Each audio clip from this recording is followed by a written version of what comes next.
So take it away, Steve. Okay.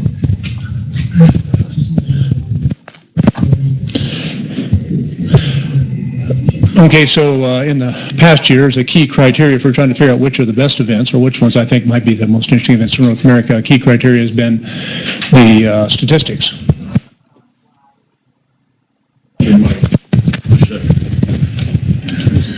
Stop screwing with the microphones. Is that better? Yep. Okay. Okay, mess with it? Okay. I'll try to be gentle in the meantime. So, anyway, usually a key criteria is how accurate is the past prediction? How accurate do I think the prediction is?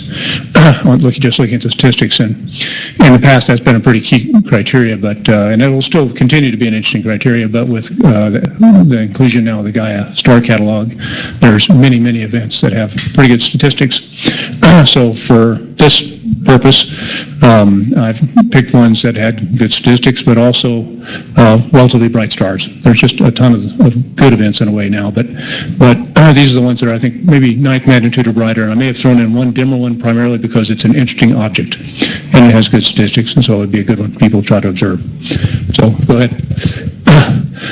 And the best thing will be probably to download those off the website if you want to look at it. But so here's a quick list of some of the events that I chose, starting with next month. So go ahead.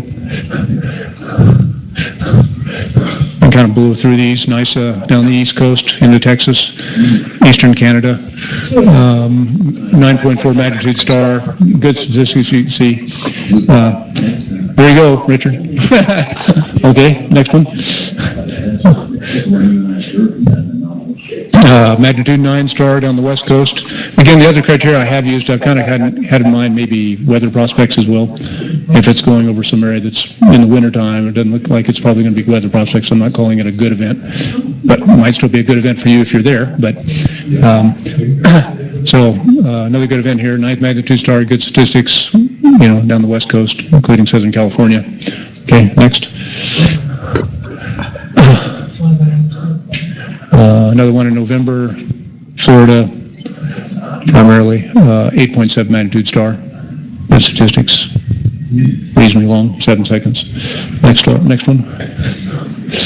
December 21st, Anacostia. I included this one, I think, because it's 9.9, a little dimmer star. It's a little bit low altitude across the southwest, but this is an interesting object.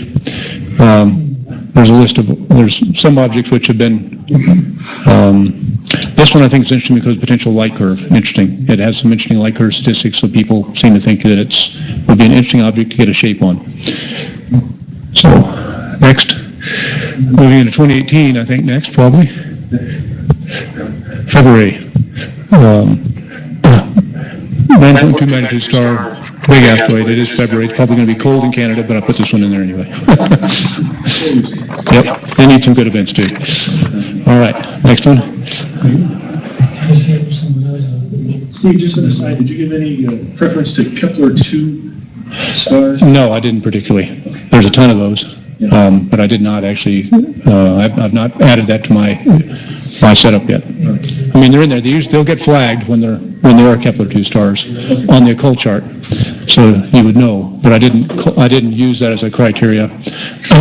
I didn't heavily weigh the science aspect on this one. I just sort of looked to the ones I thought were good primarily. That would be that people would have a good chance on.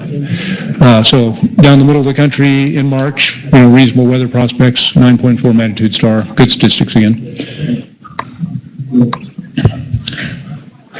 March 19th, the day after, southeast to northwest, 9.2 magnitude star, good statistics again. Are these based on Gaia's statistics? These are all going to be based on using Gaia star positions. These will be, yeah. And in this case, most of these are larger asteroids as well, which means the asteroid orbit statistics are pretty good. So it's always a combination of those two. If you get a really tiny asteroid with poor orbit, the path prediction is not going to be good, even if the star position is good. All right, so June, another one across the south.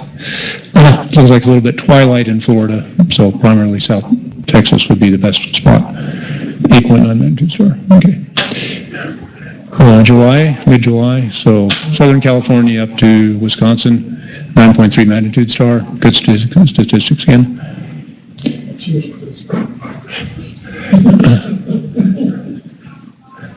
September, about a year from now, 7.2 magnitude star, nice bright one, kind of right through here again, and from the northeast, southeast Canada, so 7.2, nice one, and a nice, good sized asteroid too.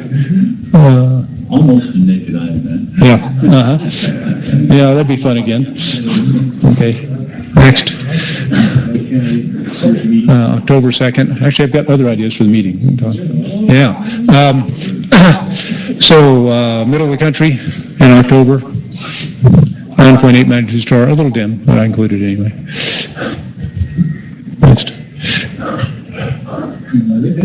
Okay, all right, so that's kind of a quick review of some of the better ones. The presentation will be up on the website if you want to download it, but obviously I think for a lot of people, you're probably capable of checking it out. If you're into traveling, if you're not into traveling, you can pick the best events that come near you with a Cult Watcher. Any questions?